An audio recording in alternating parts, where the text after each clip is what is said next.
Okay, so I didn't have to rearrange things, I just had to rearrange video cameras through the power of video technology. You can take a look at the other side of the receiver. Now in the top right hand corner of the screen is the tube we're interested in.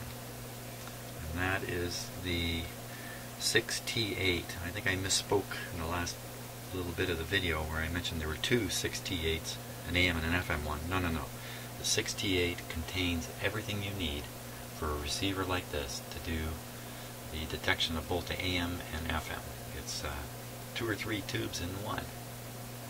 So, try that with a transistor. I don't know, can you do that? I guess that would be an integrated circuit at that point.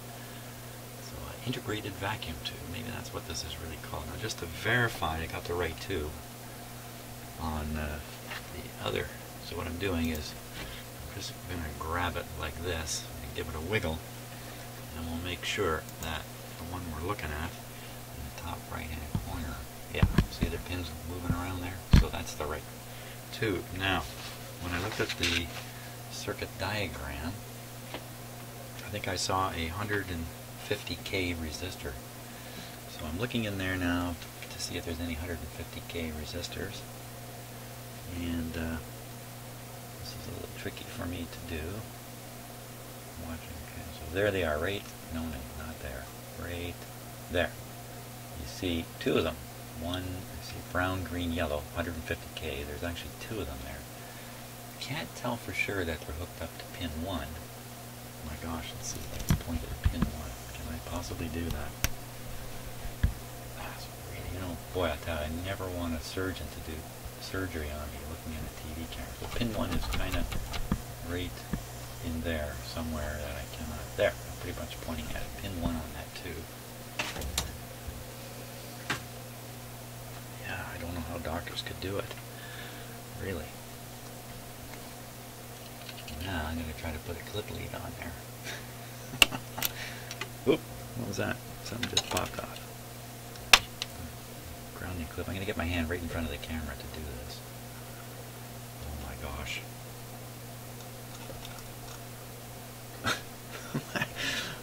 Maybe I'll hold onto the tube with my other hand. That'll help me position things. Oh my gosh. I got a little bit of direct vision here. What I'll do is I'll clip it onto something and see if it's the right thing.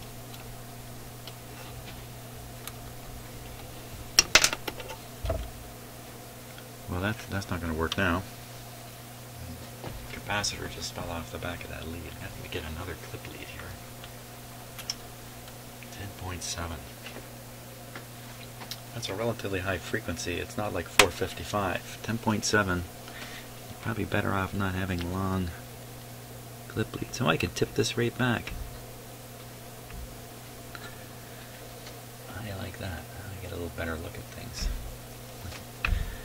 With my eyeballs, I'm practically bumping into the microphone here, so yeah, so there's a blue wire. It comes around. Here's the resistor, this one here. So that's definitely the spot. Oh, I can get anywhere on it. Okay, I'll go on here. Go up here. That'll do the trick. That will do the trick. Oh, you know what? I don't need to put this clip lead. Duh. I forgot, I got a clip lead mounted right on the output of the signal generator. Okay, so I think I got my act together now. That'll do the trick. Let me just clip the ground side of the signal generator to the chassis. Maybe I'll clip it right over here. Right near there. Okay, let's get out from behind. Always good to get out from behind. And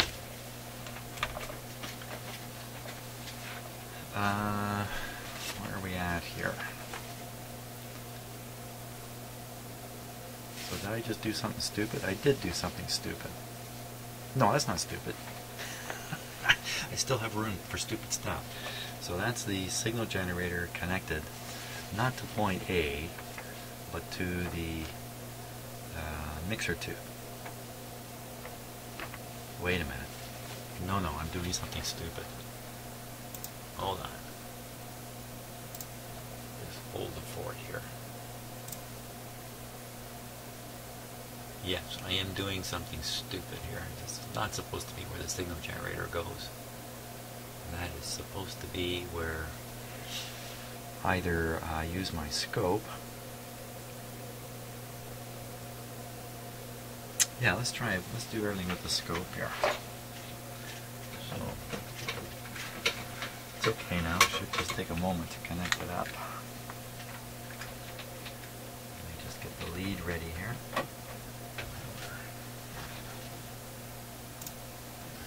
Try not to forget what I'm doing here video-wise. Okay, so here's the scope lead, which I will now attach around the back. Basically where that red clip lead is, so it shouldn't be there. Hey, good thing this thing isn't plugged in. There we are. Yeah, what a difference. You know, you gotta look with your eyes. Yes, that's another rule. Good rule in life. Always look with your eyes. Now, wait 1 second.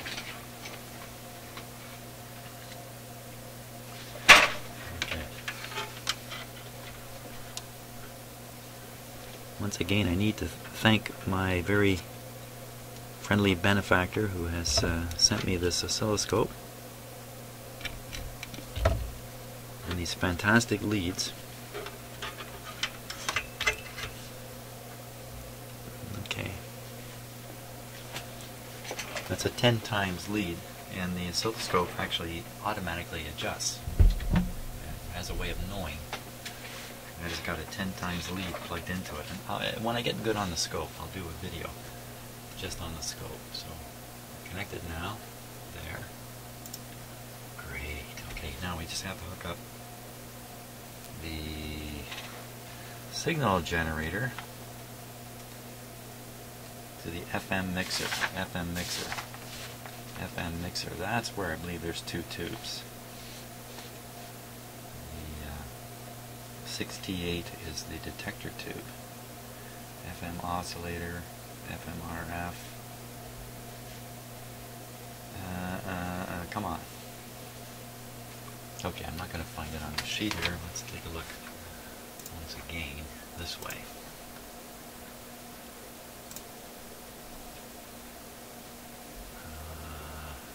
Oscillator. Maybe it's not on this screen. Here we are, FM oscillator, 12AT7, FM EM mixer. So that's V2, this is V3. So vacuum tube number 3 is the oscillator. And pin, did it say pin 7? What did it say? Pin 7. So pin 7 is the grid right there. There's a 10K resistor and a small capacitor coming off it. So I gotta get on this spot here on the V3. So, okay, where is V3? Where is V3? It's not down here. V3. Oh, here. Oh, oh. There we are. V3. V2.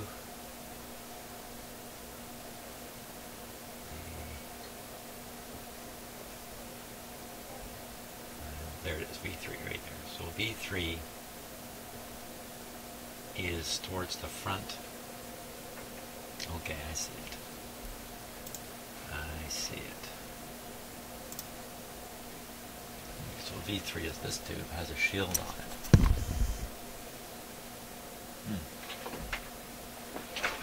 That's going to be handy. V3. And unfortunately my little capacitor clip lead gave up the ghost here.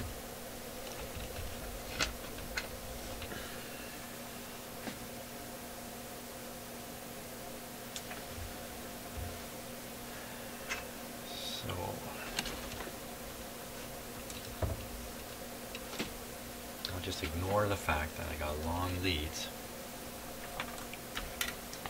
for now. No, don't ignore it.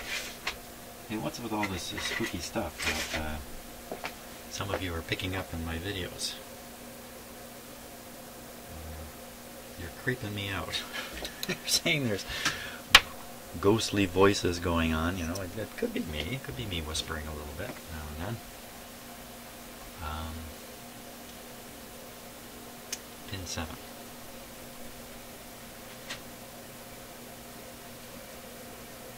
Pin 7 of this too. Oh my gosh, it's in it. Come on. You can't do that. Let's see if I can quickly show you my latest frustration here. There's always a frustration when you're doing these things.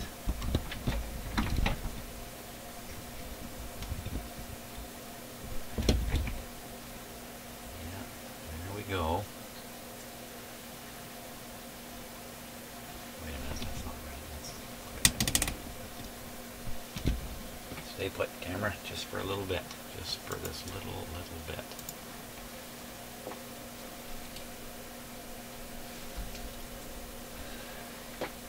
That's the bottom of the tube. It's inside this can.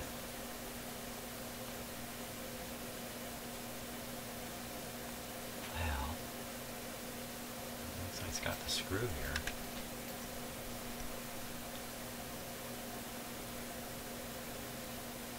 Pretty weird that's got this soldered piece on the top. Got a ground bond here.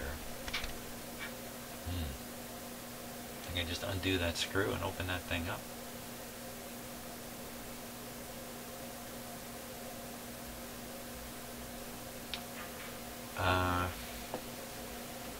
Is there another point in the circuit that's the same point that I might be able to get at? So I don't have to open that up. That would be my question.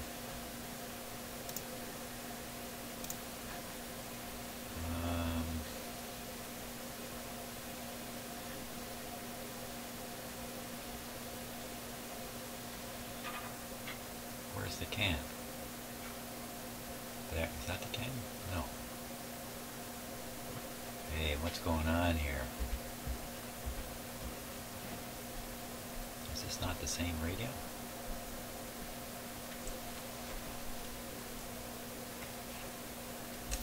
They must have the top of the can off right here to shoot this picture. I guess that might make some sense. They're trying to show stuff. But it's completely gone. A little piece of solder there. So maybe they removed the can, desoldered that bond braid, and took the top away.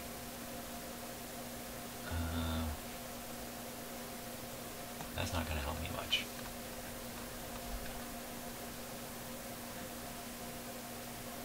This won't help me much either.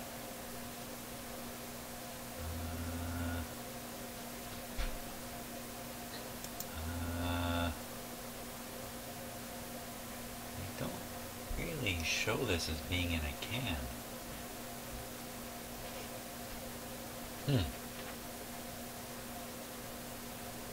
V3. Well, where's the other half of V3? Here's the other half. So this is all, who knows how much of this is canned up. I'm supposed to reach in there with a clip lead and not disturb this. It's in a can. Duh.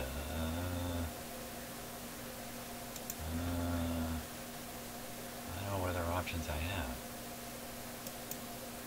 Well, you know what? It's like sometimes these alignment instructions are really factory alignment instructions, and the idea is the radio is totally out of whack when it's built, and so they need to do the alignment process with that in mind. This radio is not out of whack that far. It just needs a little bit of a tune-up. So if I can get 10.7 into it in any which way possible, it's probably good enough. So, you know, I'm just going to try to shove it in the FM antenna at the back and see if it doesn't appear in the radio. That sounds cheap and easy to me. I like cheap and easy. So think that's what I'll do. I did warn you at the start of this video that I didn't really know what I was doing, didn't I? Or, you know that about me by now, so... Yeah, let's just try that. Why? I don't want to undo that cap and all that kind of stuff when in fact it may not be necessary at all. So I'm going to shove this into the FM antenna. And which one's that? Quickly. Where'd my mirror go?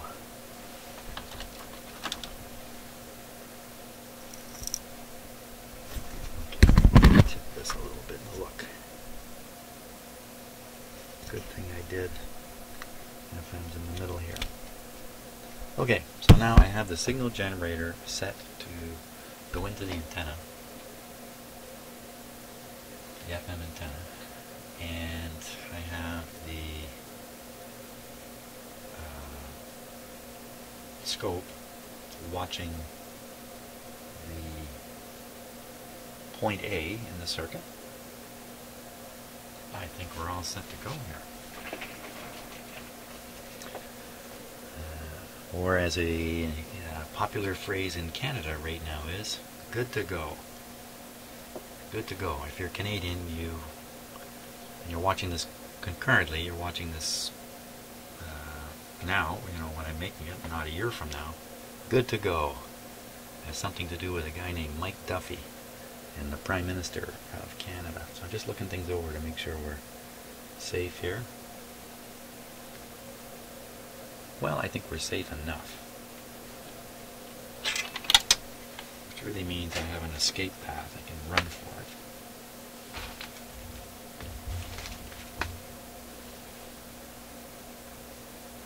Okay, we're going to fire up the radio here.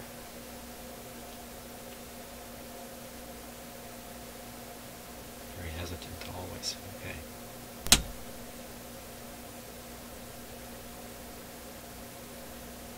Nothing terrible happened. Turn the volumes down. I should check the speaker connections. They should be okay though. Pretty close to a short circuit down there. Reaching across all this equipment, a good way to get a shock. Not really looking for a good way to get a shock. Okay, so we don't want this modulated. This is the FM radio.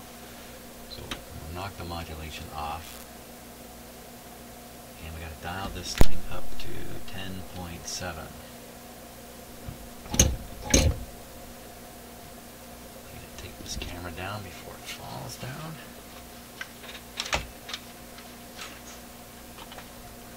Good thinking. Now we'll dial our way to 10.7.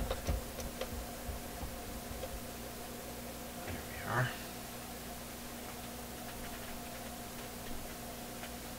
Giving the radio just a few moments to do bad things. Nothing bad is happening. By the way, a couple good guesses on why that tube, which is up here now, was flashing. One of the guesses is the tube base itself was arcing over. There's not a lot of voltage on these tubes, and my measurement at the time was really low. Even if it's up at where it's supposed to be according to the schematic, it's only 115 volts or something like that. That's not much pressure to generate an arc. Now, arc through air is a lot different than an arc over a surface. Surfaces can be contaminated and they can be quite low resistance compared to the air itself. So, you know, who am I to say it can't happen at 100 volts? But the part I have a little trouble believing about that is there was no sound at all, and the color of the light and the way it looked like a fluorescent light bulb to me. That's what it looked like. So I'm not sure arcing in the tube socket could cause that. So another possibility was incorrect voltages on the tube because of resistors or capacitors being faulty. you know, that's possible, of course, but the radio's working now. So the way I'm approaching this is I'm kind of ignoring that problem until it reoccurs, and then when it does, maybe I can make another, take another step forward. So I want to try and keep an eye on this tube and see if it doesn't glow. Funny. Last time I was looking under the chassis, so I couldn't actually look at the tube, so that's why I didn't really see if the glow was from inside the tube or not. It's pretty darn bright too, which is another suggestion to me that it was an internal tube event. And it could just mean it's a bad tube. The components inside the tube have moved a little bit, something like that. Or maybe the tube is a little gassy. Mind you, I put it on my tube tester and it tested out fine, so let's just kind of keep an eye on this thing. Okay, I think we're ready to go high power here. High power. And I think we're on AM. That would be AM. Switch it to FM. That would be FM. And a nice little hum there. That would be FM. And I don't hear the 10.7, but I don't have it tuned right on 10.7. Let's see. The output of my signal generator is kind of medium. Let's see if we can.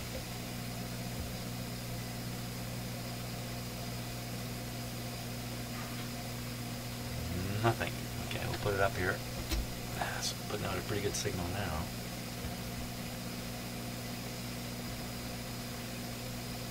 Nada.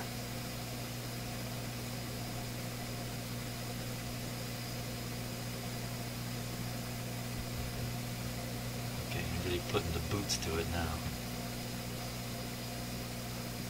Nothing. Now, it's possible that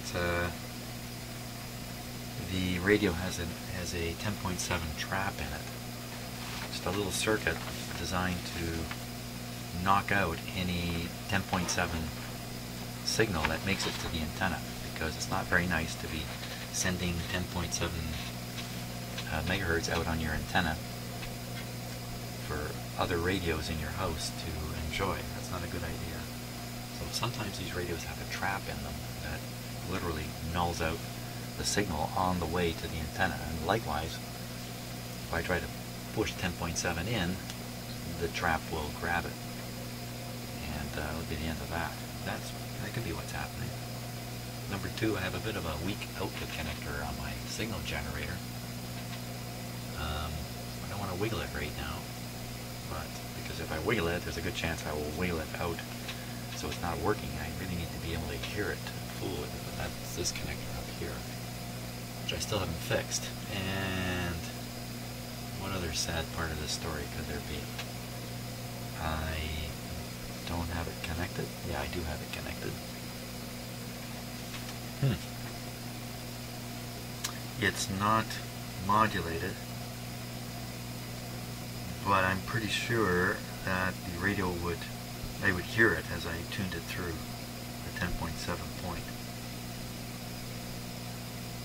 What if I'm wrong about that? What if it's really kind of not audible? Okay, let's get the scope going here and see what happens.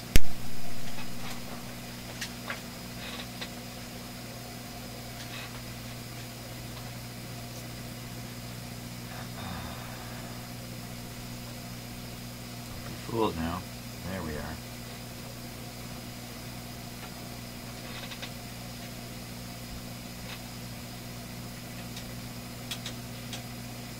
Must be on DC here.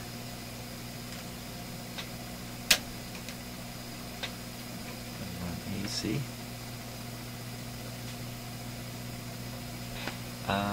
Okay, I'll move the signal generator around here.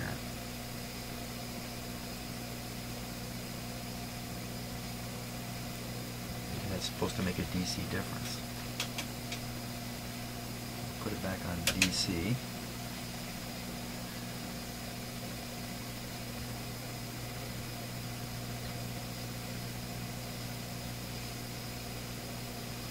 I hear it. Right there.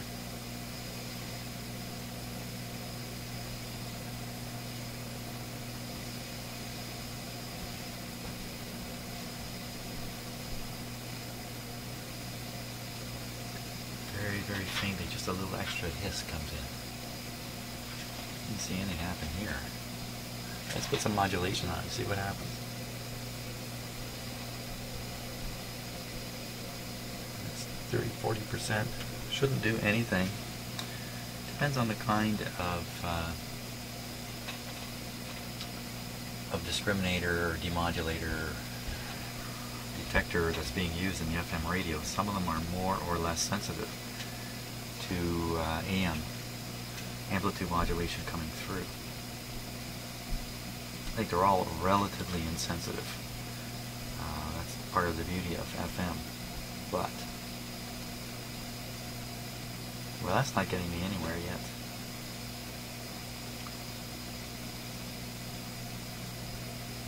I feel like I'm being forced to connect to that too. I don't want to do that. Think, man, think. Okay, let's look at the circuit diagram for a second here. Just see if by some chance I was telling the truth. So here's the FM antenna. FM terminal board, FM connections. And there's a picture of the loop for the AM radio that's not there.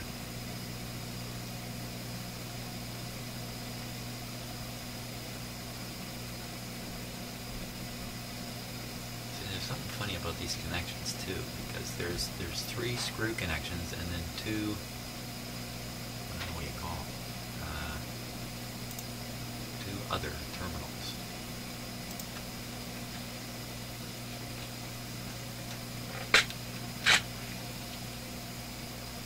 It's a little hard to see, but there's 2 terminals here and an FM connection there. Curious about these 2 terminals. They don't seem to show up in the schematic anywhere.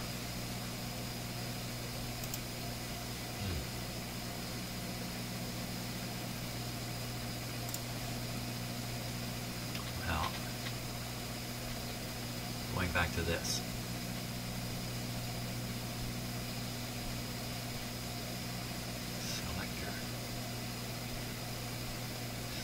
AM antenna or the FM antenna. Okay, so maybe I should move that clip lead from where it says FM to one of those other 2 terminals.